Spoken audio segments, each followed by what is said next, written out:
Gracias por acompañarnos en esta tarde de martes 30 de noviembre.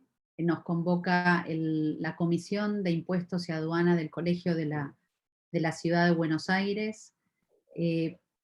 Desde la Comisión de Impuestos, este sería la tercera charla de un ciclo de 3 charlas que se hicieron durante el mes de noviembre, el 2 y el 17 de noviembre, con el objetivo que sentimos desde la comisión de incluir al colegio en parte en las reflexiones sobre recientes jurisprudencia, recientes decisorios de nuestro máximo tribunal, en particular en materias, específicamente en el caso de impuestos nacionales, donde se estaba esperando desde el ámbito académico, desde el ámbito profesional, que la Corte viniera a zanjar o a dilucidar cuestiones de casos que se venían discutiendo o que estaban abiertos desde hacía 10 años casi en algunos casos. En el recorrido de la mesa redonda de hoy, lo que creo que intentaremos es dilucidar si efectivamente estas cuestiones quedaron zanjadas y las perspectivas y los caminos, los posibles caminos que traza la interpretación de estos precedentes hacia el futuro. En el caso particular del fallo Molinos, que recayó el 2 de septiembre de 2021, versa sobre la interpretación y aplicación de tratados para evitar la doble imposición, y toca temas como abuso de tratado, principio de buena fe, principio de razonabilidad, interpretación dinámica y abuso de derecho, principio de buena fe. En el caso del fallo Inc. del 15 de julio de 2021, versa también sobre, en materia de impuesto a las ganancias, deducibilidad de intereses derivados de financiamientos contraídos para la adquisición de paquetes accionarios o acciones. En este caso también la comunidad o el ámbito de abogados y contadores y asesores impositivos estaban a la espera en materia profesional y académica de este fallo, considerando el derrotero que tuvo tanto en el Tribunal Fiscal de la Nación como en Cámara y la Procuración, y terminó sorprendiendo en su resolución con relación a la interpretación del principio de afectación patrimonial y la interpretación que se hace también sobre el artículo 37 de la Ley de Obligaciones Negociables. Hoy tengo el honor y el agrado de presentar a destacados abogados tributaristas que desde ya agradecemos en este momento de final de año su dedicación y esfuerzo para preparar las presentaciones y su exposición. Nos acompaña para el bloque del comentario sobre el fallo Molinos Alejandro Messineo, socio a cargo del Departamento de Impuestos del Estudio Bonchil desde el año 1997, especialista en tributación internacional, profesor de la maestría de Derecho Tributario de la Universidad Austral y director del curso intensivo de Derecho Tributario Internacional. Y también para ese bloque nos acompaña Esteban Aguirre Sarabia, abogado UCA especializado en tributación en la Universidad Austral, maestría en tributación internacional de la Universidad de Florida, con especialización también en servicios digitales y aduanas de la Universidad de Itela. Para el bloque del comentario sobre el fallo Inc. nos acompaña Santiago Montesanti, miembro de la Comisión de Impuestos también junto con Alejandro, socio que dirige el área de impuestos del estudio Becar Varela, abogado de la UBA, con especialización en Derecho Tributario de la Universidad Austral, también con amplia experiencia en materia de asesoramiento tributario. Y junto con él nos acompaña Juan Manuel Iglesias Mamone, abogado senior en el área de impuestos del estudio Mitrani, es abogado y tiene maestría en tributación de la Universidad Austral, y también tiene diplomatura en precios de transferencia y amplia experiencia en operaciones de fusiones y adquisiciones de empresas. Les voy a pasar entonces ya la posta a Esteban, que va a empezar a compartir su presentación junto con Alejandro Messineo. Les agradezco a Fernando Frávega, al área de comunicación y difusión del colegio, y a Marcelo Núñez también por toda la coordinación, presidente de la Comisión de Impuestos, para llevar esto adelante e implementar esta idea que tuvimos en su inicio. Muchas gracias y los dejo en manos ahora de Esteban. Las preguntas las reservamos para el final y cualquier comentario lo pueden ir haciendo o preguntas en el chat. Gracias. Muchas gracias, Corina, gracias al colegio y a la comisión. Nos toca con Alejandro exponer sobre el fallo Molinos, una breve reseña de los hechos. Espero que sea ilustrativo este cuadro. Molinos Argentina tenía una casa matriz en Argentina, obviamente, y aportó sus subsidiarias de Uruguay y Perú a una sociedad chilena, Molinos Chile, que se acoge al régimen de plataforma, que por legislación doméstica chilena no grababa las rentas de fuente extranjera. Por aplicación del convenio de 1976, en particular el artículo 11, los dividendos distribuidos de Chile a la Argentina solamente podían ser grabados en Chile, con lo cual, por el régimen específico de la ley de sociedad de plataforma, no están grabados ni en Chile ni en Argentina los dividendos que provenían de las subsidiarias de Uruguay y Perú. Digamos, arrancamos con el análisis de AFIP, las diferentes instancias, y luego vamos a analizar, digamos, los fundamentos del fallo de corte. La AFIP hizo un ajuste por el 2014 el 2004 al 2009, justamente por estos dividendos recibidos de Molinos Chile. Aplicó el principio de realidad económica de la Ley de Procedimiento Tributario, la 11683, porque consideró que había un abuso en el tratado, atento que, como consignaba la ley interna chilena, no se consideraban domiciliados en Chile estas sociedades de plataforma, por lo que no tributaban en el país, o sea, en Chile, las rentas de fuente extranjera. O sea, solo tributaban en Chile las rentas de fuente chilena. Y respecto al CDI, consideraba que la AFIP consideró que los dividendos,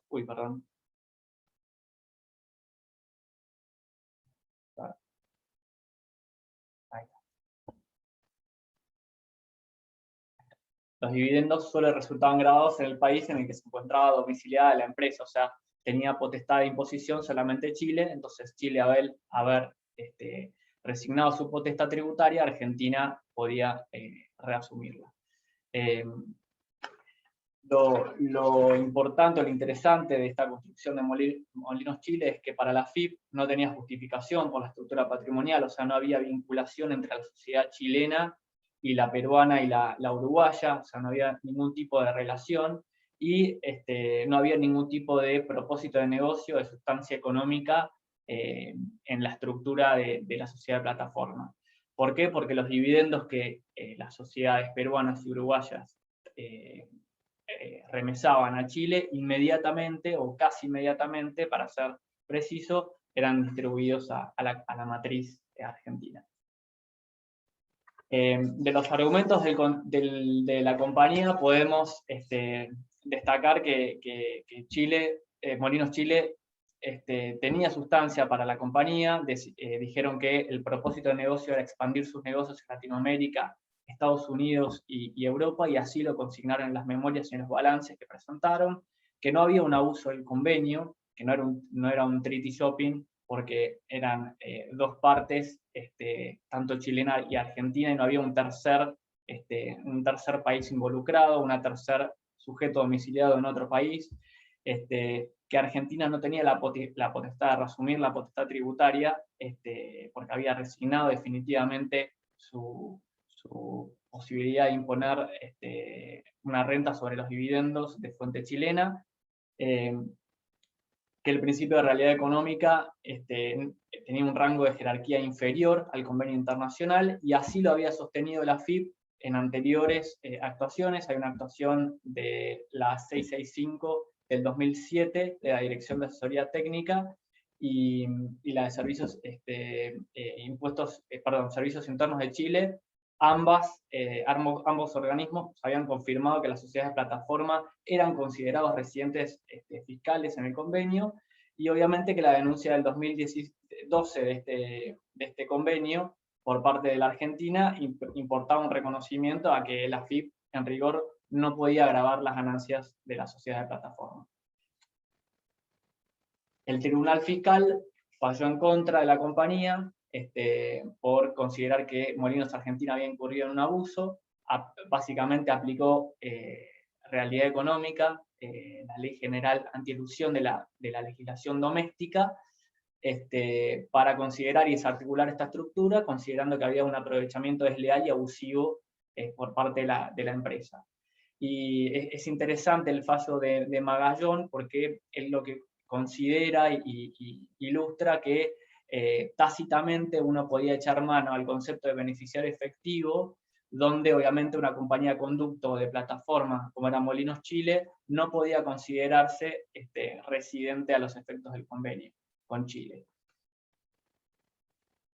La Cámara Nacional de Apelaciones en el 2016 confirma la sentencia del Tribunal Fiscal con costas por su orden, y tienen en especial consideración el hecho de que se habían remesado prácticamente de forma inmediata los dividendos de parte de Perú y Uruguay a Chile y a su vez a la Argentina. Es decir, que no habían sido conservados en la sociedad de plataforma chilena. Consideró que Argentina, digamos, al no haber denunciado el convenio, no estaba impedida de perseguir casos de abuso de tratados por la aplicación de la Ley General Antielusión de nuestra legislación doméstica, artículo 2 de la Ley 11.683, y que las prácticas analizadas eran contrarias a la finalidad del tratado. Me parece interesante también destacar, y así lo mencionan varios de los jueces en su fallo, la causa penal, que de alguna forma dispuso el sobreseimiento de los directivos de Molinos en el 2014, que quedó firme con el rechazo del recurso de casación en el 2015, donde básicamente la justicia penal tributaria, por así decirlo, nos dice que esta conducta, esta planificación, no tenía el dolo necesario previsto en la ley penal tributaria, que no había un ocultamiento malicioso, un ocultamiento por parte de Molinos, que en todo momento se siguieron los pasos exigidos por la ley chilena y se puso en conocimiento de la Argentina la estructura, y que en todo caso esto debía analizarse desde la óptica administrativa y no en el marco de la ley penal tributaria. Y es así que todos los jueces, incluso el Rosenkrantz en su voto en minoría, rechazan el planteo de arbitrariedad de sentencia, porque consideran que la no condena en la causa penal tributaria no significa un prejuzgamiento respecto a la buena o mala planificación y al abuso por parte de Molinos o no en el caso particular. Llegamos así al dictamen de Laura Monti de la Procuración del 2018, donde destacaría 4 ideas para adentrarnos al análisis del fallo de corte propiamente, que son básicamente que los beneficios del convenio no estaban supeditados a una cláusula antiabuso que exija determinada sustancia mínima, y acá tengamos en cuenta que Argentina tenía convenios como el de Austria, el de Países Bajos o el de Reino Unido, que sí preveían, por ejemplo, o atacaban o condenaban la doble no imposición. El de Chile no. rechazó obviamente la norma general antiabuso, que es una norma doméstica con jerarquía inferior a la del convenio para evitar la doble imposición con Chile. Consideró que si Chile sancionó en el 2003 el régimen de plataformas chilenas, que la Argentina podía haber denunciado el convenio, eventualmente haber negociado un nuevo tratado, y bueno, no lo hizo. Y después el principio de reserva de ley y de seguridad jurídica entiende que un cambio en la interpretación o un cambio en el convenio y en la interpretación por parte del fisco no puede condenar una planificación que en su momento era legítima en base a las normas vigentes en ese momento. Llegamos así al fallo de Corte Suprema, y un poco la idea es desarrollar los fundamentos de esta mayoría y el íter lógico, por eso sería bueno, vamos a compartimentarlo en 4 ideas marcos.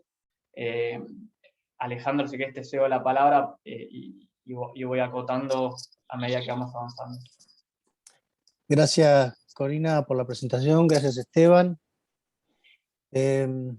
Bueno, siendo un profesional que hace ya unos cuantos años me ha tocado trabajar en estos temas y además académicamente hace ya muchos años que también me dedico a eso, habiendo tenido algunos de los aquí presentes, inclusive en alguna de las aulas, no puedo decir más que me siento desilusionado primero. Primero desilusionado porque tener un fallo de corte sobre un tema tan trascendental, donde en el mundo hay un desarrollo de los que venimos siguiendo la materia enorme, enorme, de cómo son la interpretación y la aplicación de los tratados, los principios, las reglas, qué es lo que hay que mirar, qué es lo que hay que analizar, y cuando uno ve cómo la Corte ha razonado o ha tratado de justificar una decisión donde no hay nada de todo eso que en el mundo se escribe y se dice cómo se debe hacer, la verdad que no puedo decir que me siento más que mínimamente desilusionado. Y habrá que ver las consecuencias, las ramificaciones de este pensamiento y esta forma en que se decidió este fallo, que no es menor. La verdad que cuando uno leía el dictamen de la Procuración parecía que la cosa se encarrilaba, pero de la forma en que la Corte ha tratado de justificar, diría yo, porque como vamos a ver ahora, hay fundamentos o argumentos que se esgrimen que son absolutamente inaplicables por una situación de aplicación e interpretación de tratados. Por lo pronto, el primer ámbito, que es el que acá reseñaba Esteban, es la referencia que se hace a la Constitución, a la supremacía de los tratados, a la interacción de estos con algunos de los principios de la Convención de Viena del Derecho de los Tratados, y de qué manera, al utilizar estas reglas entre sí, la Corte trata de minimizar un poco el principio de pacta sunt servanda y la trascendencia de la supremacía de los tratados por sobre la legislación interna, que es algo que internacionalmente es un valladar, un pilar que no puede ser, en este caso, digamos, segmentado o corroído por algún principio, ¿no es cierto?, para justificar una conducta. Entonces,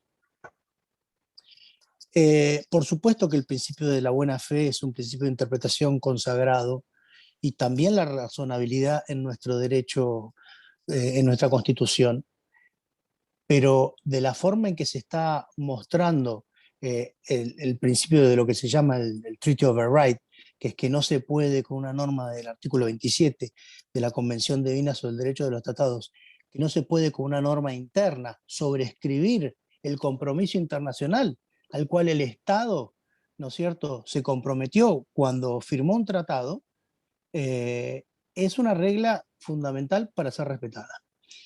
Y acá tenemos que tener muy en cuenta que este era un tratado muy especial, uno de los dos tratados especiales donde la Argentina había adoptado el principio de la fuente para atribuir las potestades tributarias. Esto tiene que ver con otra de las filminas que luego iremos a ver el tema de los objetivos, pero este era un tratado donde el pilar y la decisión, a diferencia de la mayoría de los tratados que Argentina ha suscrito, que tienen el principio de la residencia o que están basados en el modelo de Naciones Unidas /OCDE, en este tratado lo que se hace es atribuir en forma exclusiva la potestad tributaria a uno de los dos países. Y entonces, en este caso, determinar que la potestad tributaria es exclusiva para uno de los dos países implica que ese país que tiene la potestad tributaria exclusiva va a poder ejercerla o no. Pero eso no significa que se le puedan utilizar las normas, como lo veremos ahora, para ir demeritando ese derecho. Pasemos, si querés, Esteban, al segundo punto, y si te parece lo engarzo y luego te dejo que comentes. Pero este tema de que la Corte justifica y pretende decir, la finalidad y propósito de los tratados es evitar la doble imposición. Entonces, la verdad que si uno lee un poquito la doctrina internacional y uno mira los convenios para evitar la doble imposición en términos genéricos, el propósito y el fin inmediato es atribuir la potestad tributaria entre los estados de una materia gravable. Por supuesto que evitar la doble imposición es uno de los objetivos, porque nadie quiere que los contribuyentes estén gravados, ¿no es cierto?, en dos países por la misma materia imponible, y por eso los estados se dan lo que se llama el alivio cuando uno de los estados tiene derecho a gravar de manera tal que no exista doble imposición. Pero no es como por ahí se dice en la Corte, que hay que leer en el conciliando 12, dice que tal como surge el propio texto y denominación, su finalidad fue evitar la doble imposición entre la República de Chile y la República Argentina. Lo de hecho supone que el artículo 11, que es el que refiere a esta cuestión, debe leerse para evitar la doble imposición, los dividendos y participaciones. No, el artículo 11 establece una potestad tributaria. Y lo que tienen que analizar en este sentido los jueces es si el sujeto que está en este sentido aplicando el derecho internacional cumple con los requisitos para ser un sujeto beneficiado por, por el convenio. Si puede aplicar el convenio bajo las reglas que rigen ese convenio y ningún otro convenio. Sigamos, Esteban, si querés. Sí, podemos agregar la opinión de la Dirección Nacional de Impuestos, el testimonio del contador público nacional Poroto, que lo cita Rosencraft en su voto, donde él reconoce que la situación de la no imposición no es un defecto normativo, o sea, puede ser la consecuencia justamente de adoptar el principio de fuente y de que el país que tiene la potestad de imposición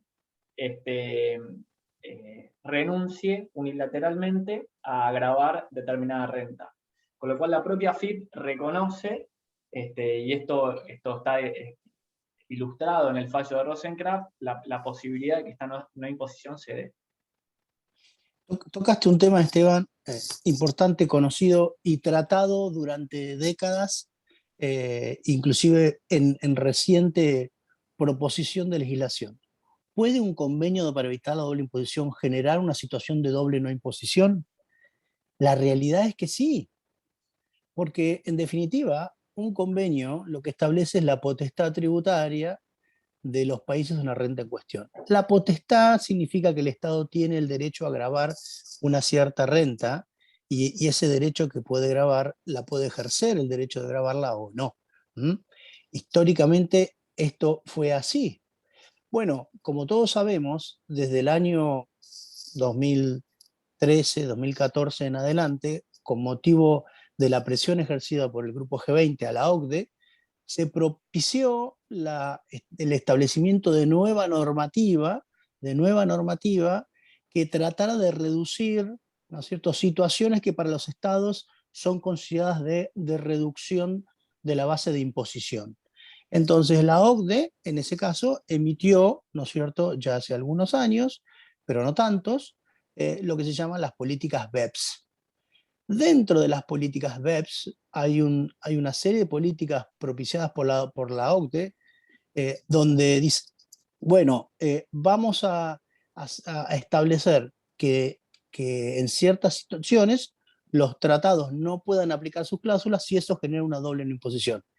Pero eso fue una regla propiciada por la OCDE después del año 2015, donde a partir de ahí los estados tienen que negociar. Bueno, de hecho, aquellos estados que han adherido al convenio multilateral y en algunos ya está vigente, tienen cláusulas de este tenor, pero es actual. Es decir, lo que criticamos mucho con respecto al fallo Molinos es que la Corte trató de utilizar conceptos que, que en otros convenios o en otras políticas de años después se han desarrollado para juzgar una situación del año 2004-2009 donde eso no regía. Y eso es violar el principio de legalidad, el principio de certeza, ¿m? Y el principio que de pacta sunt servanda, en definitiva, y de la supremacía del tratado por sobre esta cuestión.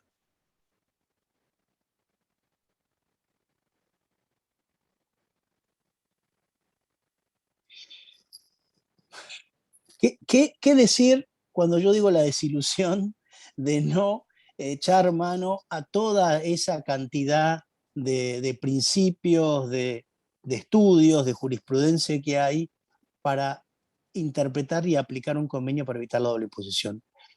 La verdad, para mí ha sido algo más que novedoso, donde la Corte ha utilizado un argumento del derecho internacional privado como regla para tratar de interpretar una situación de un convenio para evitar la doble imposición, sin siquiera recurrir a los conceptos de la aplicación de tratados, de los modelos de ONU, de OCDE, y a toda la hermenéutica que existe para interpretar un convenio de acuerdo a las reglas de los convenios. ¿Sí?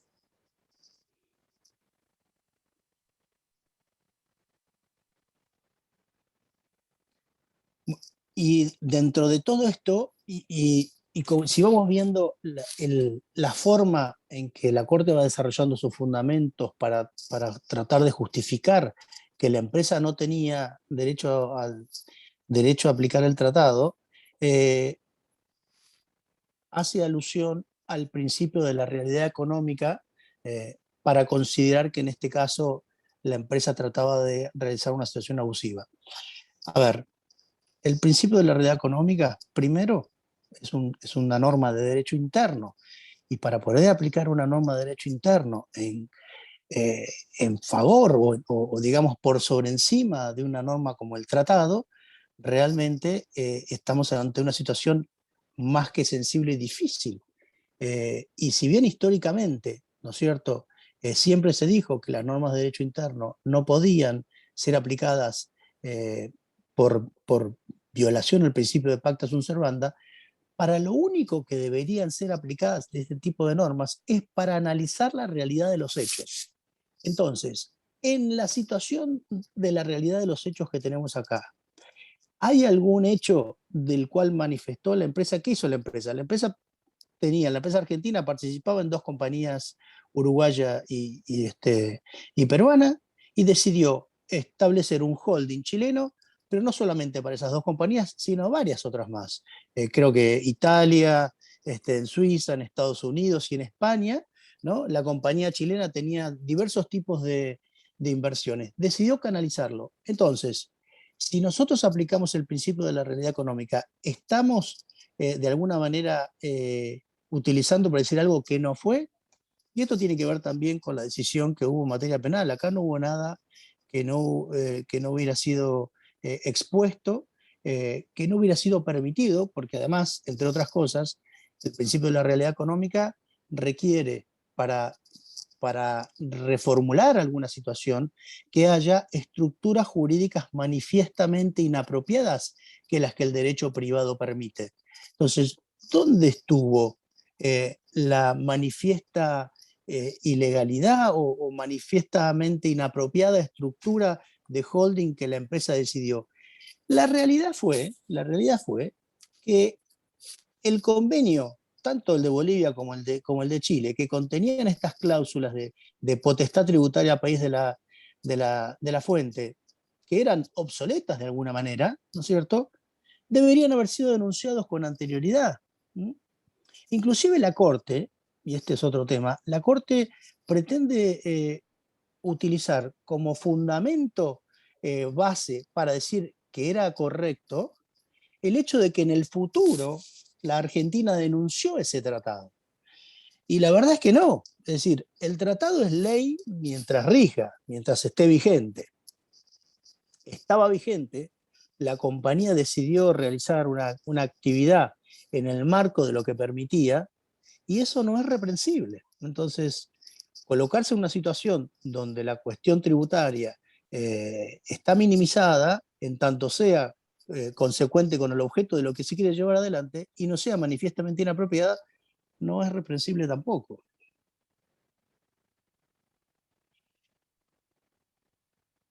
Creo, a ver, una idea también que se discute mucho es la falta de análisis del fallo respecto a la sustancia o no sustancia de la ley de la sociedad de plataforma en Chile. Lo único que se menciona es esto de la inmediatez o la casi inmediatez en la distribución de los dividendos, pero no mucho más que eso. Entonces nos queda la duda de, bueno, hubo un análisis concreto de esa sustancia en el caso particular de Molinos, o es más una discusión doctrinaria, porque digamos, en el fallo de la mayoría no se advierte, digamos, creo que es un párrafo solo respecto a el concepto casi inmediato en cuanto a las distribuciones, nada más que eso. Y ahí, Esteban, viste que en lo que estás mostrando dentro de los hechos está, creo yo, que lo veo ahí un poquito, está la situación donde la compañía había hecho, creo que está, o está un poco después, la cantidad de países en los cuales la compañía chilena terminó participando y la realidad del holding, y justificaba a la Corte también esta cuestión diciendo, bueno, pero la mayoría de los dividendos venían de Chile o de Uruguay, de Chile o de Perú, minimizando la existencia de situaciones de inversión en otros países como Italia, España o Estados Unidos mismo, ¿no? Totalmente. Sí, hay una justificación en un cambio de criterio de la FIP, de un dictamen del 2003 a otro dictamen del 2010, donde se puede usar la ley antielusión general doméstica versus un convenio para evitar la doble imposición con jerarquía superior. La FIP cambia el criterio y hace una interpretación dinámica de lo que quiso decir el convenio del 76 a la luz de criterios BEPS o Bueno, cláusulas LOB o PPT para analizar el purpose de la estructura, ¿no? Que era exacto, reglas que hoy pueden estar vigentes para otros convenios, pero que no la estaban para ese, ¿no? Entonces, el principio internacional en materia de convenios es lo que no está dicho en el convenio, no es ley, porque de lo contrario, ¿dónde está la seguridad jurídica internacional si nos vamos a valer? Por ejemplo, en el propio, vos lo mencionaste, que en el fallo del Tribunal Fiscal, inclusive la Corte hace referencia al beneficiario efectivo, al concepto de beneficiario efectivo. En este convenio no estaba este requisito. Entonces, el hecho de que años más tarde y en otros convenios y en otras políticas hubiera ese tipo de cláusulas de principal purpose, de beneficiario efectivo, inclusive, bueno, hasta de limitation on benefits, como hoy día hay en el nuevo convenio con Chile, no pueden servir para juzgar una situación de 10 años atrás con otro convenio que no refería nada de eso. Eso para mí es una violación al principio de certeza, de seguridad jurídica y de legalidad, ¿no? totalmente. Pasamos bueno, al voto minoritario de Rosencraft, que de alguna forma fuimos adelantando algunas ideas. Rosencraft indica que el artículo 11 no presenta una dificultad interpretativa, que el convenio tenía la posibilidad, en el artículo 22, la posibilidad de iniciar un procedimiento de consulta, si había dudas, si había fraude, eventualmente denunciar el convenio, pero evidentemente no había dudas porque la AFIP no hace esa consulta. De hecho, es muy interesante cómo detalla el dictamen de la fiscalización de AFIP inicial, donde básicamente el área de fiscalización dice, tenemos un convenio, no podemos aplicar realidad económica por sobre un convenio, entonces en todo caso deberíamos analizar qué hacer con este convenio, y así es como la Argentina obviamente termina denunciando este convenio. Explica también cómo en el 2003 se modifica el convenio, se ajusta el convenio una vez que ya estaba vigente el régimen de plataforma, y la modificación es por un cambio de la legislación argentina de bienes personales para ajustar la gravabilidad en lo que es participaciones accionarias al domicilio del titular, pero que no se toca el concepto de fuente, sobre todo en lo que respecta a los dividendos. Indica también que el artículo 1 del convenio sostenía que se incluían, obviamente se incluía el impuesto a las ganancias de Chile y las modificaciones que este pudiera tener. Dice que la modificación unilateral de Chile no estaba prohibida por el convenio. Dice que el cambio de, digamos, normativo y la evolución normativa con posterioridad no puede importar un cambio en el criterio del Estado argentino, digamos, y aquí resulta de aplicación la teoría de los actos propios del Estado argentino. Creo que es muy importante el tema de la seguridad jurídica, menciona la seguridad jurídica del principio de certeza que vos destacabas recién, Alejandro, donde uno no puede hacer una interpretación dinámica del concepto BEPS a lo que fue una planificación, que uno puede discutirla respecto a si era muy agresiva, pero o si tenía, digamos, algún tipo de, aprovechaba algún tipo de convenio, en este caso el de la fuente, pero que eso no la hacía ilegítima a la planificación. Creo que en honor al tiempo que nos han concedido tenemos que ya ir resumiendo, pero la realidad es que si uno analiza lo que se está diciendo en el voto que recién acaba de mencionar Esteban, todo eso es mucho más consistente con esos principios internacionales de los que hablaba en un principio. No se puede fundamentar el fallo en reglas posteriores, sino que había que mirar el convenio vigente en ese momento, analizar si se estaban dando los requisitos previstos en el propio convenio para poder aplicar por el contribuyente correspondiente ese tratado y tal. La jurisprudencia internacional es importante verla. En Canadá es un país que ha tenido, muchos se acordarán de un fallo Prevost de hace muchos años, donde hubo un análisis si se había uso de tratado o no. Dos compañías, una sueca y una inglesa, que habían decidido constituir una sociedad holding en Holanda, para a su vez esa holding ser la que tenía las acciones de una compañía canadiense que iba a fabricar microómnibus. Bueno, no hay tiempo para contar el caso, pero en ese momento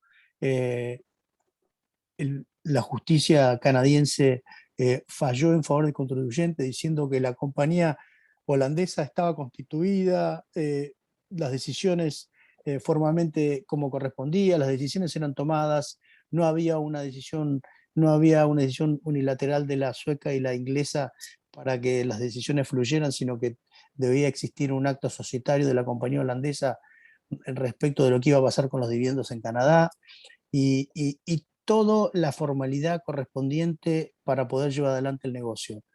Ahora, hace 5 días, en un reciente fallo de la Suprema Corte canadiense, en el fallo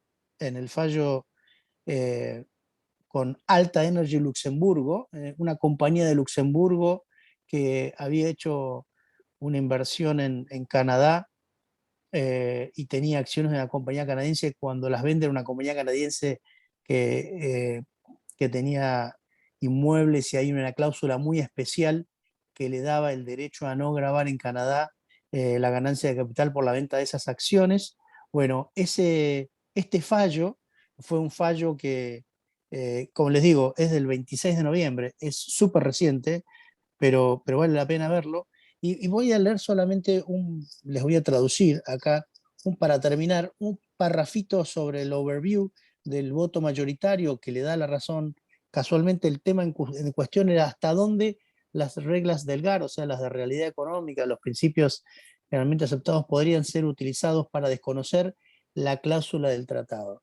Y acá dicen los jueces de la Corte, los principios de la predictibilidad, la certeza y la justicia, y el respeto al derecho de los contribuyentes para legitimar la baja tributación o una mínima tributación, son la base del derecho tributario. Los principios de predictibilidad, certeza y justicia y respeto para el derecho del contribuyente a su legítima minimización de impuestos son la base del derecho tributario. En el contexto de los tratados internacionales, el respeto por lo que se negocia en un tratado por parte de los estados es fundamental para asegurar la certeza tributaria y la predictibilidad, y para sostener el principio pacta sunt servanda, de acuerdo al cual las partes de un tratado deben mantener su parte en lo que se ha negociado. La verdad que por eso digo, ¿no? Que me sentí desilusionado cuando la Corte no estudió a nivel internacional cómo se interpretan y cómo se aplican los tratados. Ustedes saben que un bife de chorizo se come y se corta con cuchillo y tenedor, ¿no es cierto, Esteban? No usamos una cuchara para comer un bife, por más tierna que sea la carne argentina. Bueno, en los tratados internacionales la aplicación y la interpretación es más o menos lo mismo. Hay principios universales de cómo debe seguirse para aplicar e interpretar un tratado, y no podemos en este sentido utilizar la cuchara para interpretar algo como no debe ser. Muchas gracias. Me gustó mucho la metáfora, creo que es muy buena la de la cuchara tratando de cortar el bife de chorizo. Yo tengo un par de comentarios, pero si querés hacemos un debate al final para dar el al otro bloque, y les agradezco desde ya el tiempo y la dedicación, muy buenas reflexiones y nos dan luz sobre el tema. Les agradecemos. Pasamos ahora al otro bloque, para luego hacer un mini debate al final, si tenemos la posibilidad. Bárbaro. ¿Qué tal? Buenas tardes a todos. Sí. Muchas gracias por participar y muchas gracias al colegio y a la Comisión de Derecho Tributario por convocarme en esta mesa redonda. Vamos ahora a comentar el fallo Inc. de la Corte Suprema vinculado con la deducibilidad por parte de sujetos empresa de gastos financieros asociados a la compra de participaciones societarias.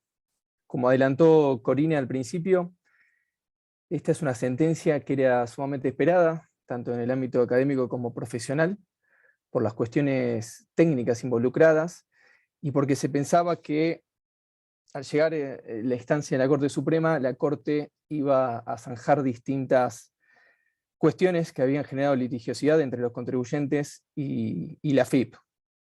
Pero la verdad, como veremos a continuación, al igual que el fallo Molinos, es un fallo que nos deja con un sabor amargo y también nos deja con más dudas que certezas. Pasemos entonces un poco a repasar los hechos del caso, que son importantes para entender las conclusiones de la Corte y las perspectivas hacia futuro. En septiembre de 1996 se constituye en Argentina la sociedad Supermarkets Acquisition S.A., con el objeto exclusivo de realizar actividades de inversión, ¿sí? De actividad holding. Esta sociedad fue constituida de manera indirecta por el grupo inversor Excel Group, un grupo muy conocido en Argentina en la década del 90 y principios del 2000. 2 meses después de su constitución, la sociedad Supermarkets Acquisition toma 2 préstamos para destinarlos a la compra de acciones de otra sociedad argentina, denominada Compañía Americana de Supermercados, cuya actividad básicamente era la explotación de supermercados, ¿sí? De ahora en más la voy a mencionar como CADESA. 2 días después de haber firmado los préstamos y haber obtenido los fondos, Supermarkets Acquisition compra casi la totalidad de las acciones de CADESA, usando los fondos obtenidos a través de los préstamos. Meses después, en enero de 1997, Supermarkets Acquisition emite obligaciones negociables, bajo la ley de obligaciones negociables, y destina los fondos obtenidos a través de la emisión de dichas ONs a la cancelación de los préstamos utilizados para la compra de las acciones de CADESA. Es decir, Supermarkets Acquisition previamente se endeudó, usó esos préstamos para comprar y pagar el precio de la compra de las acciones de CADESA, y tiempo después emitió obligaciones negociables y destinó los fondos obtenidos a la cancelación de esos préstamos. A mediados del año 1997, Supermarkets Acquisition absorbe a CADESA, la sociedad operativa cuyas acciones había adquirido meses anteriormente, la absorbe a través de un proceso de fusión encuadrado como una reorganización libre de impuestos. Como consecuencia de la fusión, Supermarkets Acquisition pasa a ser la entidad continuadora y cambia su denominación social a la de Supermercados Norte, hoy denominada Inc. Sociedad Anónima. Asimismo, como consecuencia de la fusión, adapta y modifica su objeto social a fin de incorporar las actividades que venía desarrollando CADESA, básicamente la venta minorista de artículos de consumo a través del sistema de supermercados. ¿Sí? Entonces, lo que tenemos es Supermarkets Acquisition se endeuda, compra las acciones de otra sociedad argentina que realizaba una actividad de explotación de supermercados, luego emite obligaciones negociables y los fondos que obtiene a través de esas emisiones los destina a cancelar los préstamos previamente contraídos. Meses después, Supermarkets Acquisition absorbe a la sociedad recientemente adquirida y como entidad continuadora pasa a realizar la actividad de la sociedad absorbida, ¿sí? Como consecuencia de este proceso de fusión, Supermarkets Acquisition, bajo el nombre con posterioridad a la fusión de Supermercados Norte, pasa a pagar los intereses de las obligaciones negociables y la devolución de los fondos con los ingresos generados a través de la actividad operativa de supermercados que realizaba CADESA y que ahora pasa a desarrollar Supermercados Norte. En este marco fáctico, la Administración Federal de Ingresos Públicos inicia una fiscalización a Supermercados Norte, en la cual termina impugnando la deducción de intereses y gastos originados y vinculados con la emisión de esas obligaciones negociables. Hay que tener en cuenta que esta impugnación de los intereses y gastos en cabeza de Supermercados Norte fueron por deducciones computadas en periodos posteriores a la fusión. Es decir, la impugnación se centra en la deducción de intereses y gastos efectuados una vez que Supermercados Norte ya había absorbido a CADESA. Principalmente los argumentos de la AFIP fueron 2. En primer lugar, la AFIP entiende que el endeudamiento realizado por Supermarkets Acquisition para la adquisición de las acciones de CADESA no se vinculaban con la actividad de explotación de supermercados que luego pasó a realizar Supermercados Norte una vez absorbida CADESA mediante fusión. En segundo lugar, la AFIP, como ya lo ha hecho en distintas otras causas y con circunstancias más o menos similares, sostuvo que la compra de acciones no es una operación destinada a obtener, mantener y conservar ganancias grabadas. Y por lo tanto, los gastos financieros asociados a esa compra de acciones no son deducibles del impuesto a las ganancias. Notificada la determinación de oficio a Supermercados Norte, Supermercados Norte interpone recurso de apelación ante el Tribunal Fiscal, y de ahí en más tenemos el derrotero de los distintos pronunciamientos judiciales. Como podrán ver en pantalla, en las 3 primeras instancias, Tribunal Fiscal de la Nación, Cámara Nacional de Apelaciones en el Contencioso Administrativo Federal y Procuración General de la Nación, Supermercados Norte, bajo la denominación hoy de Inc. Sociedad Anónima, obtiene pronunciamientos favorables a su posición, se rechaza el ajuste practicado por el fisco y se admite la deducibilidad de los intereses y gastos asociados a las obligaciones negociables. En estas 3 instancias podemos ver que tanto el Tribunal Fiscal como la Cámara y como la Procuración General entendieron que dentro del objeto social de Supermercados Norte se encontraban las actividades de inversión y financieras, y que la emisión de obligaciones negociables era parte de ese objeto social. Por lo tanto, consideraban que el financiamiento estaba vinculado con el objeto social del contribuyente. Pero además, en los 3 casos, en las 3 instancias, se entendió que resultaba aplicable al caso la Ley de Obligaciones Negociables, que, como vamos a ver ahora, establece un régimen de obligaciones negociables y permite la deducción de la totalidad de gastos, intereses y actualizaciones devengadas en virtud de las obligaciones emitidas, que entre otras cosas se destinan a la refinanciación de pasivos. En el año 2001, hace un par de meses, luego de 7 años de emitido el dictamen de la Procuración General, y casi 12 años desde el ajuste, la Corte dicta sentencia en contra del contribuyente, a favor de la postura de AFIP, y confirma la no deducibilidad de los intereses y gastos financieros vinculados a la emisión de obligaciones negociables.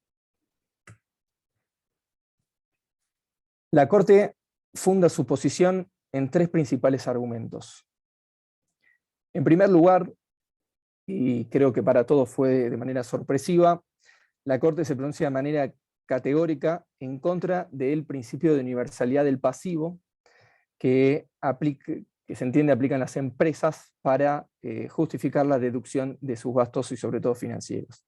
Un poco para tener contexto, bajo la Ley de Impuesto a las Ganancias, existen 2 criterios o principios importantes a lo que hace a la deducción de gastos y sobre todo de gastos financieros. Por un lado, el principio o criterio de la universalidad del pasivo, que aplican los sujetos empresa, bajo el cual se entiende que, dado que todas las rentas y ganancias que obtienen las sociedades y los demás sujetos empresas se encuentran alcanzados por el impuesto a las ganancias sin excepciones, todo el pasivo, todo el financiamiento vinculado a esos activos son deducibles del impuesto. En la vereda enfrente tenemos el principio o criterio de afectación patrimonial, que la Ley de Impuesto a las Ganancias lo prevé expresamente para las personas humanas. Como se entiende que las personas humanas, no todas sus rentas ni ganancias están sujetas al impuesto, y también las personas humanas se pueden endeudar no necesariamente para generar ganancias gravadas bajo el impuesto, por el principio de afectación patrimonial se requiere que a los fines de deducir gastos financieros, intereses, las personas humanas acrediten que ese financiamiento fue tomado para adquirir bienes o servicios que estén vinculados con la generación, mantenimiento u obtención de ganancias grabadas. Bueno, entonces, como primera medida, la Corte lo que hace a través de una interpretación que por lo menos a mí me cuesta entender, del mensaje de elevación de la ley que modificó la Ley de Impuesto a las Ganancias e introdujo expresamente el principio de afectación patrimonial para las personas humanas, la Corte igualmente entiende que no hay nada en la ley que diga que ese principio no podría ser aplicable a los sujetos empresa, rechaza la aplicación generalizada del principio de universalidad del pasivo y expresamente sostienen, como vemos en pantalla, que los sujetos empresa no se encuentran autorizados para deducir sus gastos en forma promiscua, es decir, de manera confusa, según lo propondría la tesis de la universalidad del pasivo. En segundo nivel, habiendo rechazado la aplicación del principio de universalidad del pasivo, la Corte pasa a analizar si en el caso los gastos financieros e intereses vinculados a la emisión de las obligaciones negociables estaban vinculados en el caso con la generación de ganancias grabadas.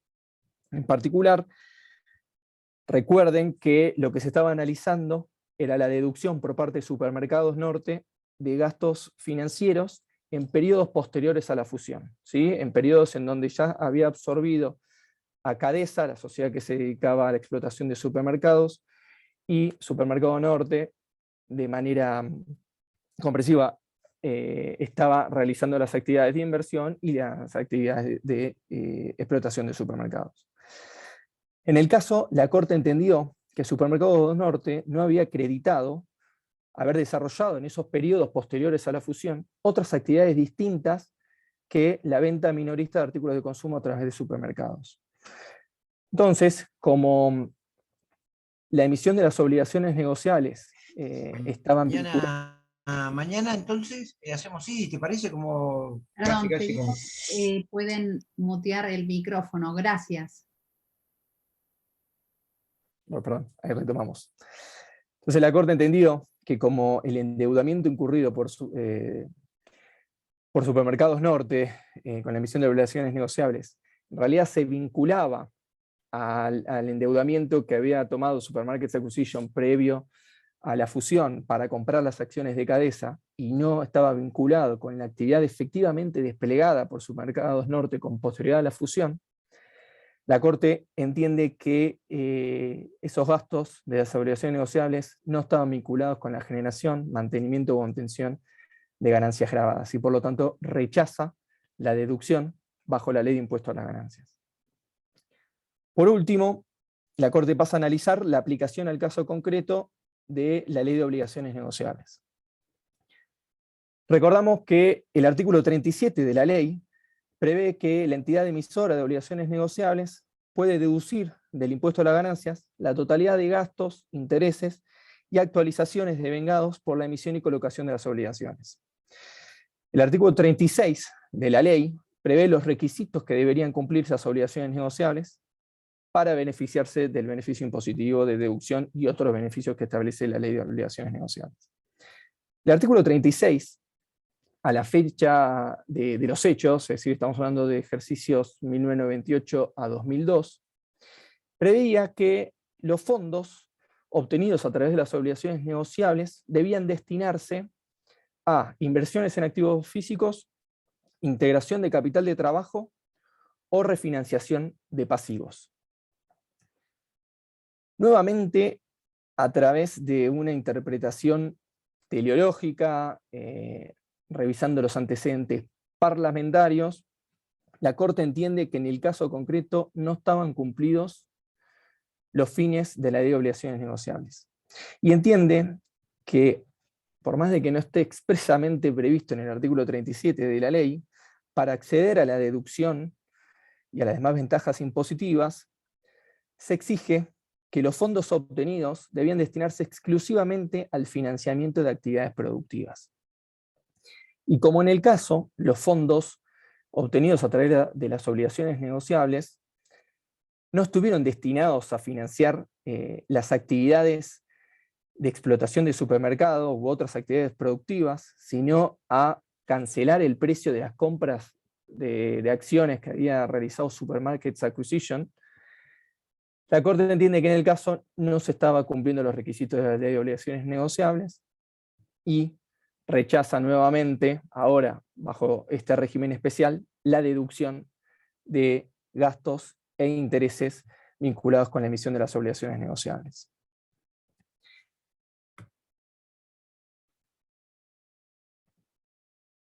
Ahí estamos. Bueno, habiendo un poco repasado los antecedentes del caso y los fundamentos principales del fallo de la Corte, queremos junto con Santiago plantear distintos interrogantes y dudas que nos surgen, y sobre todo las perspectivas hacia futuro que vemos que este caso, esta sentencia de la Corte podría tener en distintas circunstancias y casos que hoy en día se están discutiendo con la FIP, que se vienen discutiendo hace años, y que lamentablemente la Corte no abordó en el caso concreto estas cuestiones. Entonces, en primer lugar, te pregunto, Santiago, si en tu opinión este tema de que la Corte se haya omitido pronunciar respecto de si el endeudamiento de Supermarkets Acquisition previo a la fusión, que estaba vinculado con la compra de acciones, era deducible o no antes de la fusión. Y si era deducible o no, si podría ser deducible con posterioridad a la fusión o tenía que ser también deducible posterioridad a la fusión. Sí, la verdad que esa es la pregunta que todos los que nos dedicamos un poco a esto y nos hacemos. Y el fallo, la verdad que hace ahí un silencio bastante sospechoso y bastante sugestivo, ¿no? Entonces, acá en ningún momento se niega o se desconoce que hubo una organización libre de impuestos entre dos sociedades, una era Supermarkets Acquisition, que era una sociedad inversora, y la otra era Cadesa, que era una sociedad operativa. Supermarkets Acquisition tenía una deuda, un pasivo, generado en la adquisición de acciones de Cadesa, que era su sociedad subsidiaria. Y la pregunta que habría que hacerse es, esa deuda, ese pasivo, los intereses generados por esa deuda, ¿eran deducibles para Supermarkets Acquisition, sí o no? Esto es un tema que la Corte no lo trata.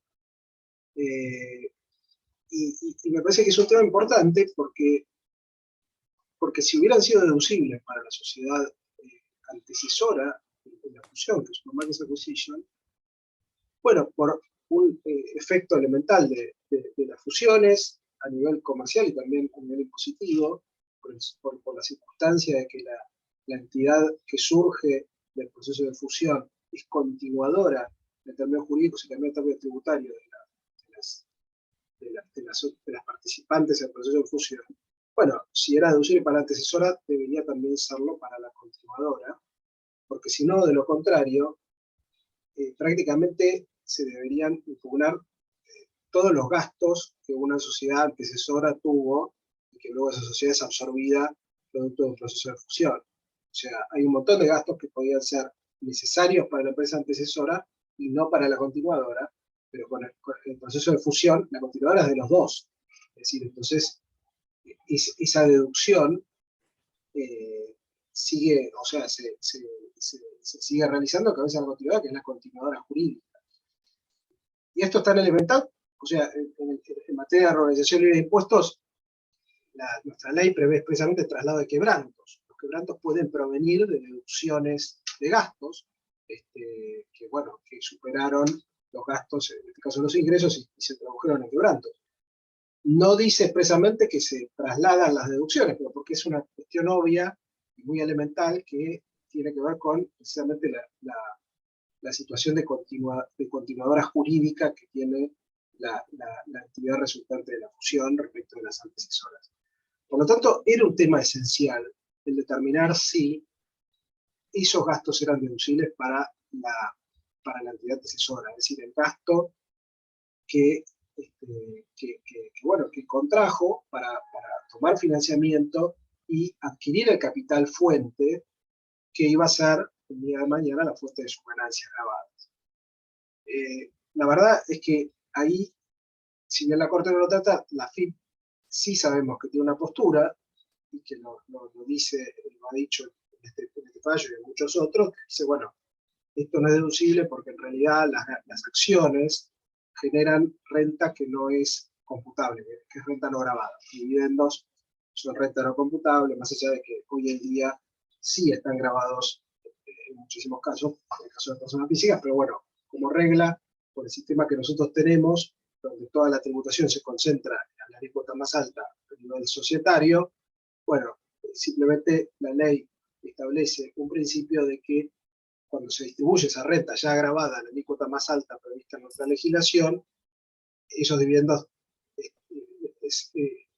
se consideran no computables en cabeza o en manos de sus perceptores, de los accionistas.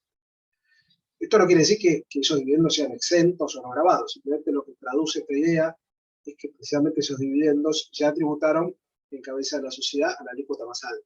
Por eso nuestra ley no habla de que sea renta exenta o que sea renta no grabada, sino que habla de renta no computable. Es renta grabada no computable. Pero independientemente podemos discutir, porque la jurisprudencia también cuestiona bastante y tiende a asimilar estos conceptos de no computabilidad con renta no grabada, renta exenta, me juicio erróneamente, pero bueno,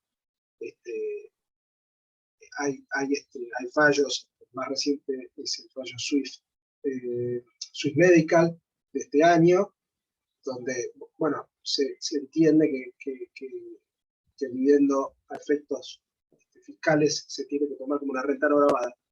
También hay otra ganancia proveniente o vinculada con la inversión en acciones o con la compra de acciones, que es la posterior venta de esas acciones, que sí está grabada, y es indudable que está grabada, y está grabada en el 100% de los casos para una sociedad como Supermarkets Acquisition. Entonces, la verdad es que era un tema que se tendría que haber considerado, por lo menos se tendría que haber analizado, haber explicado por qué, en el marco de una organización libre de impuestos, las deducciones que tenía la empresa antecesora no podían seguir siendo realizadas por la empresa continuadora. Así que bueno, este sería, si se quiere, la principal objeción que tiene. Yo creo que acá la Corte, en este fallo, la Corte, si bien no lo dice precisamente, pero lo que uno puede adivinar detrás del fallo es cierta desconfianza, cierto recelo hacia esta planificación, hacia esta estructura jurídica que utilizó en este caso el Grupo Excel, no en este, sino en muchos casos, a la adquisición de compañías, que es lo que llamamos leverage buyout, ¿no? Compra apalancada de empresas donde en realidad se hace esta operación y la deuda que contraída para poder comprar la empresa se coloca en cabeza de la propia empresa adquirida, ¿no? Lo que se llama debt push down, ¿no? O sea, se baja la deuda a la operativa. Entonces, esto que es muy común en materia, digamos, de M&A y de planificación de este tipo de operaciones, hay legislaciones que sí, a nivel de derecho comparado, que sí, en esos casos restringen la deducción de intereses, pero no la legislación argentina. Entonces, la verdad es que no había ninguna razón para impedir, ¿no? La Corte entonces aquí yo creo que lo que hace es un análisis diciendo, bueno, en realidad toma como que la única actividad que existe es la actividad operativa, la actividad de supermercados, o sea, analiza la empresa supermercado totalmente separada digamos, de quien la adquirió, su dueño. Entonces dice, bueno, para esta empresa, la verdad que este pasivo no era necesario, porque este fue un pasivo para adquirir la empresa, no para, digamos, incrementar su giro. Y me parece que es la gran explicación de este fallo, y que, por lo menos si acá adelanto por ahí un poco una conclusión mía a alguna de las preguntas que estamos atrás. Por eso yo entiendo que es un fallo que no puede extender su doctrina de manera promiscua, para usar un término de la Corte, de manera, digamos, indiscriminada, a otras situaciones diferentes. Porque acá hay un caso muy, muy concreto, muy puntual, de este tipo de operaciones de compras apalancadas, donde la deuda contraída para comprar la empresa es de alguna manera colocada, bajada a la propia empresa adquirida. Y esto es lo que a la Corte no le gustó. Esto es lo que no le gusta. Nosotros sabemos que son operaciones que pueden tener cierto matiz agresivo, no solo en lo fiscal, sino también en la propia viabilidad de la empresa, ¿no? Uno puede correr el riesgo de sobreendeudar a la empresa target y que la empresa termine fracasando porque tiene un pasivo que es infinanciable, y esto ha pasado en varios casos. Pero digamos, esto no es un tema fiscal. O sea, acá lo que nosotros vemos es que la normativa argentina no impedía la deducción, Y no lo impedía por la propia lógica de las organizaciones libres de impuestos, que permiten precisamente el traslado de los atributos impositivos de una sociedad a la otra. ¿Y por qué? Porque además, las deudas que yo contraigo para adquirir un capital fuente, como es, en este caso, una empresa cuyo capital está representado en acciones, pero lo que yo compré es una empresa, y bueno, por supuesto que son deducibles. No estoy tomando una deuda para irme de vacaciones, estoy tomando una deuda para comprar una empresa que genera ganancias que van a tributar impuestos. Entonces, ahí es donde yo creo que digamos, hay una desconfianza, me parece que se puede adivinar el fallo de la Corte a este tipo de figura, a este tipo de estructura, muy particularmente a este tipo de estructura, que me parece que no se puede extender a otros casos, a casos relacionados, que pueden tener algún punto común, pero que son claramente distintos. Y entonces la Corte dice, bueno, la verdad es que si yo veo a la empresa de supermercado, no tiene ninguna vinculación con sus ganancias, una deuda una contraída para poder adquirir la propia empresa. Es decir, la propia empresa no puede deducir un pasivo para adquirirse a sí mismo. Este es un poco, si se quiere, el verdadero motivo de este fallo, que bueno, que si, dicho así puede sonar razonable, lo que pasa es que el análisis jurídico debería haber tocado todas estas cuestiones, ¿no? de la organización libre de impuestos y por qué no, bueno, todo eso está totalmente silenciado. Sí, como bien decís, hay distintas cuestiones que nos hacen pensar que si este fallo en realidad va a poder ser el día de mañana ser aplicado de manera directa a conclusiones de otros casos que hoy la Corte tiene para analizar. El tema respecto de la generación de ganancia agravada con la adquisición de acciones, ya sea porque los dividendos, si bien son considerados no computables, forman parte del grupo de ganancias gravadas, sino de ganancias no gravadas o exentas, o que por el resultado de una posterior venta también se generan acciones gravadas. La Corte no menciona nada al respecto. Incluso en la ley 27430, que se previó en su momento un revalúo de un positivo, las acciones fueron efectivamente expresamente consideradas como activos afectados a la generación de ganancias grabadas y sujetas al revalúo impositivo, con lo cual esta duda o esta posición de la FIP de decir que el endeudamiento para la adquisición de acciones no está vinculado con la generación de actividades grabadas va incluso en contra de lo que prevé las propias leyes argentinas.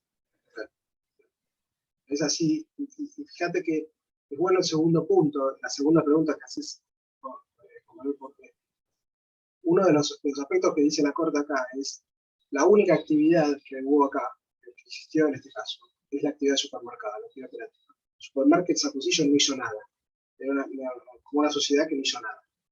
Entonces, como la única actividad operativa es la de supermercados, yo analizo si para esa actividad este deudor era necesario o no. Y dice no era necesario. Esta es toda la explicación del caso. Entonces, es buena la pregunta. Bueno, ¿y si hubiera mantenido la otra actividad, la actividad inversora, entonces cambiaba la resolución del caso? Y bueno, por lo menos no es tan fácil extender este criterio de la Corte a un caso así, que acá tenemos dos ejemplos, ¿no? Acá, los casos SOCA y Grupo Financiero Galicia, también está IVAX, que bueno, que también son casos de compra de compañías, pero donde la jurisprudencia dijo estas compañías tienen que ver con el giro de cada una de estas empresas, porque en el caso de IVAX era un laboratorio, era otro laboratorio lo que se compró, en el caso de OCA también era vinculada a la actividad digamos, de la empresa, lo mismo con Grupo Financiero Galicia.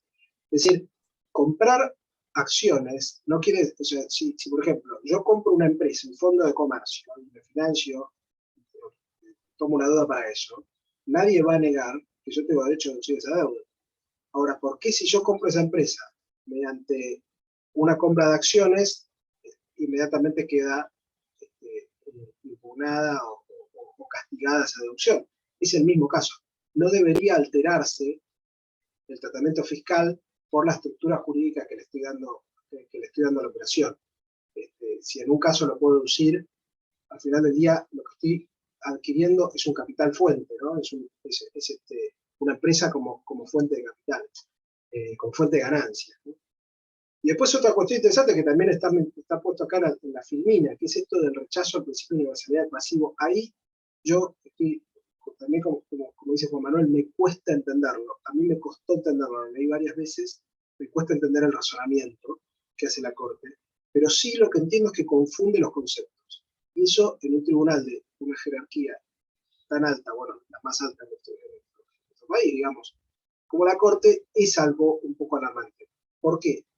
Porque habla del principio de universalidad del pasivo prácticamente como opuesto al principio de causalidad, que surge de los artículos 17 y 80, bueno, ahora tienen otros números, ¿no?, de la ley de impuesto a las ganancias. Y la realidad es que nunca nadie ha sostenido eso.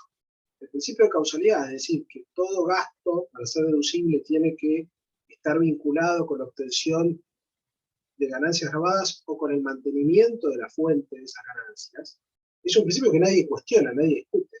Lo que dice el principio de universalidad del pasivo, que es un principio contable, que claramente no está en la ley, o sea, no está dicho de esa manera tan asertiva, es que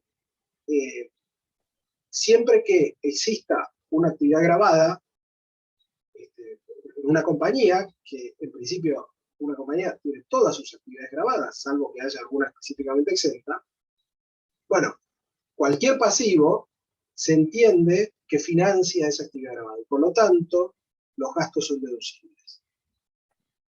Pero ustedes fíjense la paradoja, porque la AFIP, en muchos casos, invocó el principio de universalidad del pasivo para impugnar deducciones de intereses que han hecho los contribuyentes. Entonces yo acá me pregunto si la AFIP va a renunciar a invocar el principio de universalidad del pasivo en muchísimos casos donde le convenía invocarlo y donde la justicia le dio la razón.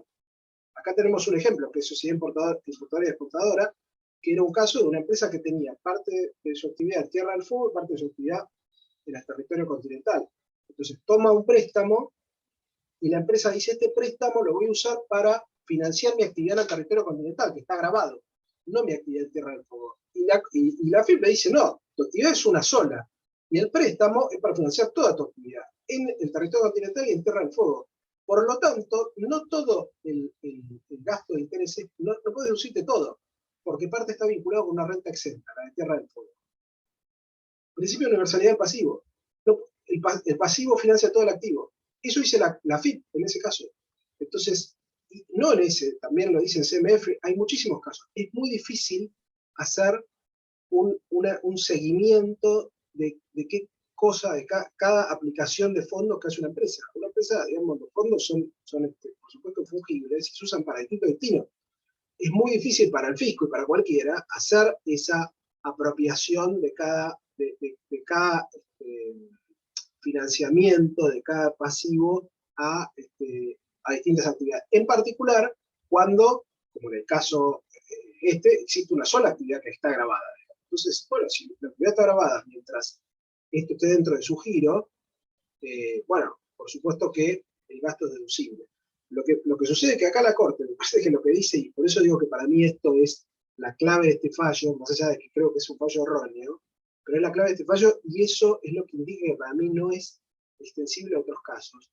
La Corte en este caso te dice, esta deuda, este pasivo, es ajeno al giro de la empresa, entendida como el supermercado. Es decir, la deuda para adquirir el supermercado es ajena al giro del supermercado. Entonces, este es un poco el motivo del fallo. Entonces, yendo a la siguiente pregunta que hace Juan Manuel acá, ¿se puede esto extender a otros casos? Por ejemplo, ¿puedo decir que un pasivo para pagar dividendos no es deducible? Y si el pago de dividendos es una obligación de la compañía, no es una obligación de la accionista. Y además es una obligación esencial de la compañía. Si la compañía no paga dividendos, no va a conseguir nunca que un accionista lo financie. Entonces nunca se puede decir que el pago de dividendos es algo ajeno al giro de la compañía. Es esencial para el giro de la compañía. Por eso, a mi juicio, no se puede extender el criterio de este fallo a otras situaciones. Este fallo queda, a mi juicio, acotado a estos casos de compras apalancadas que fueron comunes en la década del 90, y no veo muy claro que se pueda extender a otras situaciones, más allá de que seguramente la FIP lo va a invocar para todos los casos, y te va a decir, cuando vos tomás un préstamo y lo usaste para rescatar acciones, para pagar dividendos, decís, bueno, esto no es aplicado a la generación de ganancias, sino que fue al pago de dividendos y beneficio al accionista. Pero bueno, eso es un giro copernicano del derecho societario, digamos. Si pagar un dividendo no tiene que ver con el giro de una sociedad, y bueno, estamos en problemas. Porque ninguna sociedad podría sobrevivir, digamos. O sea, las sociedades pagan dividendos porque están obligadas también, porque los accionistas no lo hacen como una liberalidad. Si no pagaran dividendos, el accionista le puede demandar y exigir que los pague, habiendo ganancias líquidas realizadas. Entonces, digamos, mi conclusión, no sé si acá Juan Manuel comparte un poco conmigo, pero es que yo veo que los alcances de este fallo, desafortunado, a mi juicio, digamos, que no hace un análisis exhaustivo, que deja sin tocar un montón de cuestiones que eran relevantes, que silencia un montón de situaciones que eran importantes analizar, me parece que queda acotado a un caso muy particular, que es el de las compras apalancadas, donde, digamos, la deuda del comprador es de alguna manera bajada a la empresa target. Y no más. No me parece que en cualquier otro caso uno pueda decir, bueno, se está pagando algo que es ajeno al giro de la empresa, como dice la Corte en este caso. Pero bueno, Sí. Juan, si vos estás de acuerdo con este análisis. Sí, por mi parte coincido plenamente con vos, Santiago. Me parece que es un fallo que parece responder más a la casuística concreta y a las circunstancias específicas del caso, pero no creo que permita concluir una aplicación directa de estas conclusiones a circunstancias similares. Incluso quizás tratándose también de procesos similares de adquisición de empresas, pero que las empresas demuestren haber mantenido efectivamente una actividad inversora, porque lo que de vuelta dice la Corte acá es que, uno de los argumentos principales es que no se verificó otro tipo de actividad que la explotación de supermercados, con lo cual no es que se mantuvo después de la fusión una actividad inversora. Pero si efectivamente, no solo dentro del objeto social estatutario, sino también en los hechos se despliega una actividad inversora, las consecuencias podrían, y los resultados de la sentencia de la Corte podrían haber sido distintos, con lo cual concuerdo que no es un fallo que deba ser aplicado directamente, por más de que sabemos que la FIP lo va a intentar hacer en distintas cuestiones, ¿no? Y párrafo aparte, merece también el tratamiento que hace la Corte respecto de la ley de obligaciones negociables, ¿no? Esta también interpretación que no surge del texto de la ley, pero a la cual la Corte se remite a los antecedentes parlamentarios, la discusión en el Congreso, en cuanto a que bajo el texto de la ley anterior deba ser, las obligaciones negociables deban estar destinadas, los fondos destinados a actividades productivas. Ahora, Santiago, no sé qué te parece a vos, pero este criterio de la Corte nace ya un poco desactualizado después de la reforma de la ley de obligaciones negociables por la ley 27440. Sí. Sí, coincido. Ahí me parece que se cerró esa puerta porque ahora la ley de obligaciones negociables dice expresamente que uno de los posibles destinos de las ONs es la adquisición de participaciones sociales, que es lo que hizo Supermarket Acquisition. Ellos en realidad invocaban que el destino que había aplicado era la refinanciación de pasivos, que está expresamente previsto. La Corte reescribe la ley de obligaciones negociables y le incluye un requisito más, que es que esos pasivos tengan relación con el financiamiento productivo, y para eso va el debate parlamentario. Imagínense que si vamos a dar la relevancia a cada cosa que se dice en el debate parlamentario para reescribir las leyes, esto sería realmente peligroso. O sea, nadie sabría lo que dicen las leyes en Argentina, porque en los debates parlamentarios se dicen un montón de cosas que también, perdón la expresión, son pavadas, ¿no? O sea, son argumentaciones políticas que se hacen en el fragor, digamos, del debate parlamentario, pero que no pueden tener una relevancia al punto tal de omitir lo que dice claramente el texto de la ley, ¿no? De reescribir lo que dice la ley. Pero bueno, me parece que de todas formas, acá este es otro elemento que indica que la vida de esta doctrina, de la doctrina del fallo Inc., por lo menos en materia de aplicación de la ley de obligaciones negociables, es muy corta, porque hoy deberían prescindir ya del nuevo texto de la ley de obligaciones negociables, que es bastante claro en admitir como uno de los posibles usos de los fondos y destinos de los fondos la adquisición de participaciones sociales. Y otra cuestión, digamos, hablando de la vida corta de este fallo, también, que por ahí no tiene que ver con el fondo, sí con la forma, es ver que solamente lo firmaron 3 jueces de la Corte, uno de los cuales ya renunció, si son 2.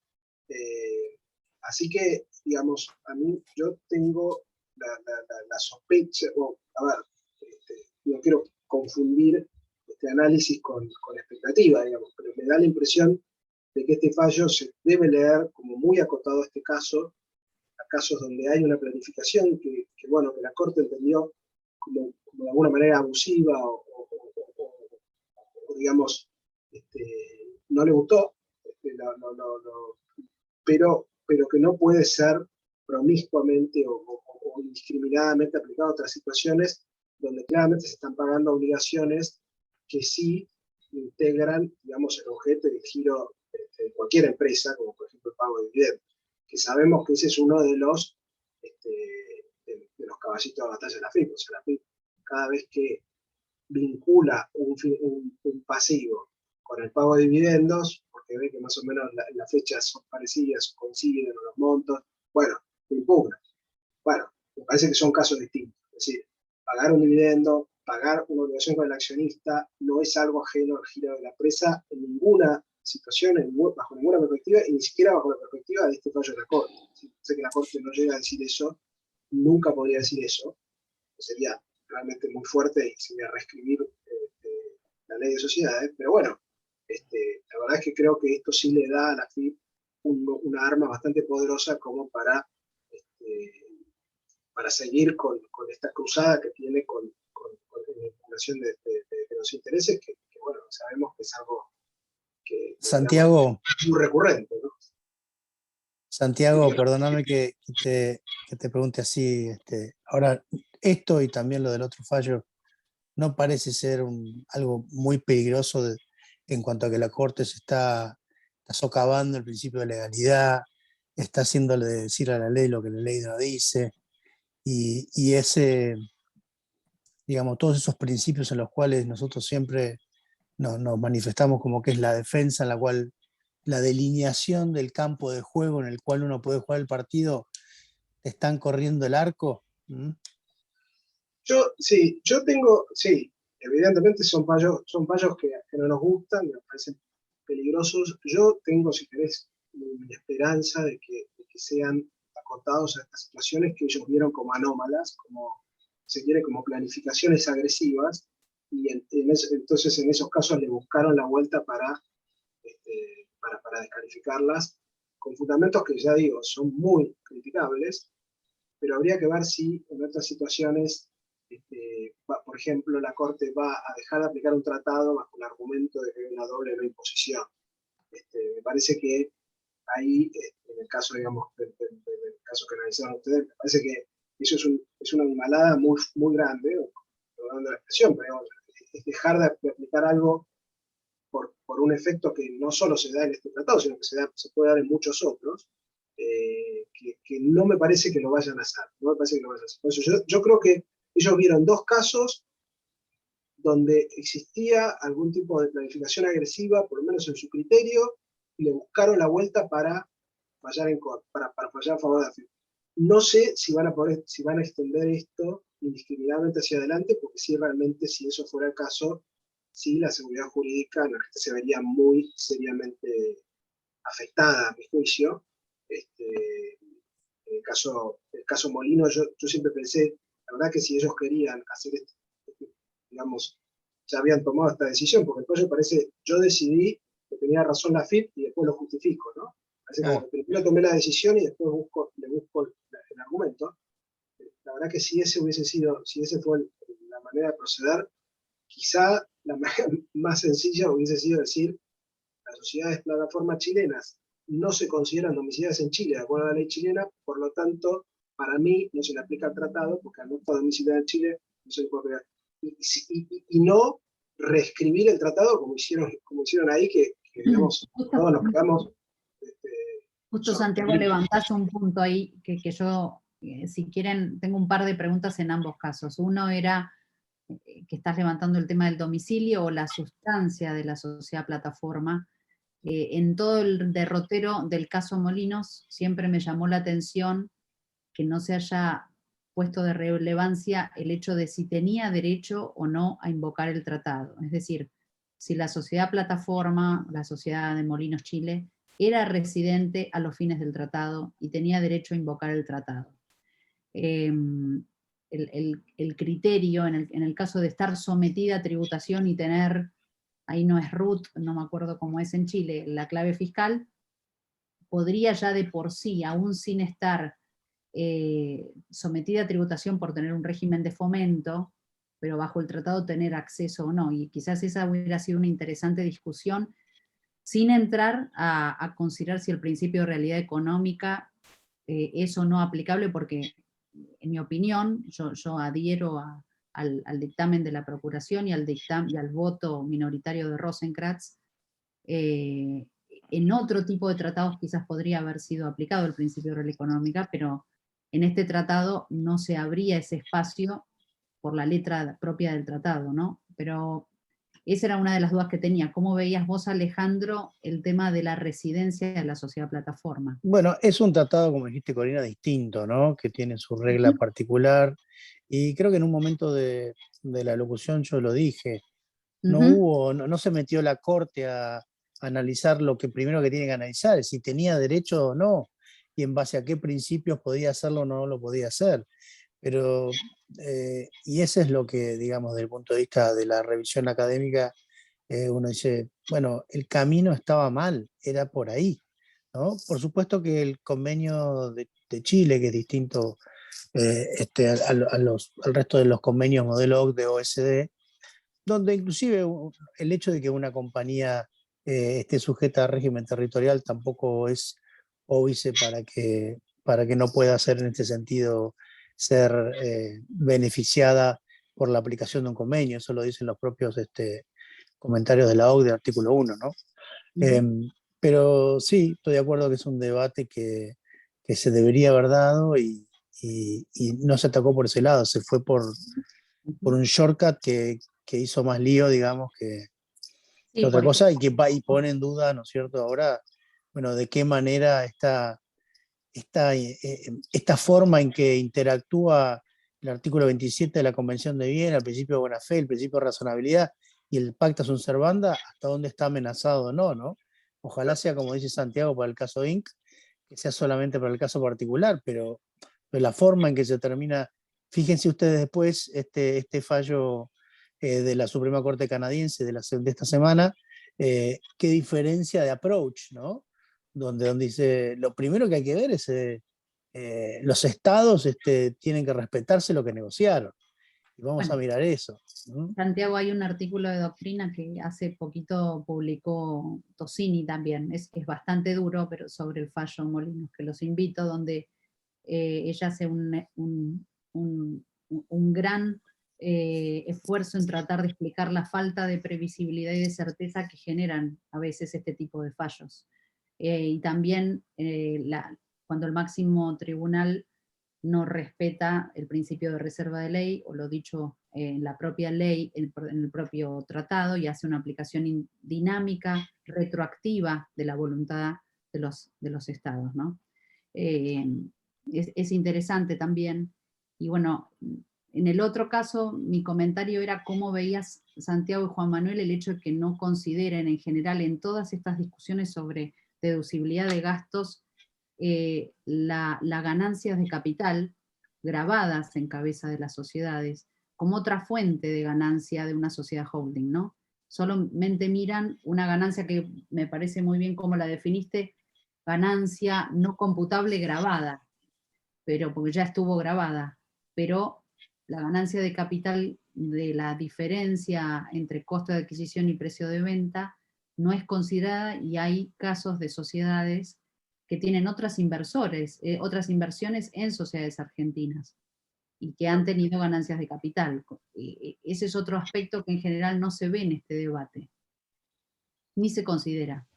Sí, sí, no, por eso, a ver, yo por eso trato de, como ambos fallos para mí van por caminos cerrados, uno puede entender, a mí no me gustó la clarificación, bueno, eso lo puedo entender y es totalmente opinable. Lo que no es opinable es cuando argumentás jurídicamente de manera errada.